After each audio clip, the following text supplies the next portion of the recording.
Algas merams susimoja didinti seimūnai nesismulkina. Atlygis turėtų būti 1000 ar net keliais tūkstančiais litų didesnis nei dabar. Vat mums tai gerai, mes tai 700 gaunam ir mums labai gerai, mes išgyvenam ir dar lieka. Va, o jiem trūksta, tai jiem reikia. Valio reikia pinigėlių. Kalbomis apie algų didinimą masinami ir kultūros darbuotojai, kurie verti sotesnio gyvenimo, bus sprendžiama juos atestuojant. Menininkai įsitikinę, jog tokia tvarka juos tik supriešins.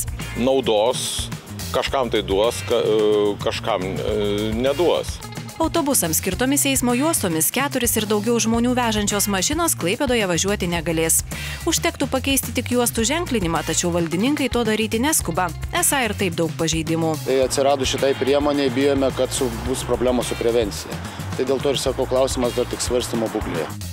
Šios ir kitos temos laidoje Klaipėdos savaitė šeštadienį 20 val.